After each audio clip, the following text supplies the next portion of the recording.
Hello, let's solve Flashback, the weekly history quiz. Let's find out what's happened in history. We'll start in 1844. Samuel Morse sends his first long-distance telegraph message, "What hath God wrought?" Very foreboding. And then against that, we'll place the Hubble Space Telescope, championed by the astronomer Nancy Roman, is launched into orbit and begins to photograph the cosmos. Well, that's obviously well after 1844. There we go, 1990. All right, uncertain if he can trust his senses, reason, or reality, Descartes realizes his doubt proves something. He writes, "I think, therefore I am." That's the 18th century, right? No, 17th century. Sorry about that. But there we go. Stan Lee co-creates the X-Men. To explain their powers, he just calls them mutants. Not every superhero can be bitten by a radioactive spider. The 60s, maybe? 60s? 70s?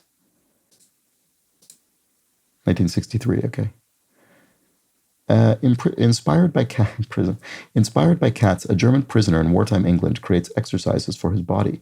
The system is later named after him, Joseph Pilates. Wow, okay. Definitely didn't know that. I assume that's I don't know if it's the First or Second World War. In either case, it would be before 1963. 1914, so First World War. Okay. Bertha Benz helps fund, build, and test drive her husband Carl's invention, the first practical automobile. Late 19th century, I would think that is. Yeah, 1886, yeah. All right, after visiting Africa, Fibonacci returns to Pisa and popularizes Arabic numerals, 0 to 9. Some people are hesitant, but it becomes as easy as 1, 2, 3. Very good. When do I think this is? Do I think that's before or after 1637? I would think before. Yeah, much earlier. Okay, fair. Yeah, it should have occurred to me that it would be much earlier because obviously Arabic numerals were in use in the Western world for centuries before Descartes was around, you'd assume. Tired of crews with scurvy, Admiral Alan Gardner demands citrus for them. The Royal Navy sends so much fruit that its sailors are later called limeys. Oof. Okay, this is the first one where I feel as though I don't actually have a strong sense of where to place it. Again, 1637 is the kind of before after here for me. After, I guess.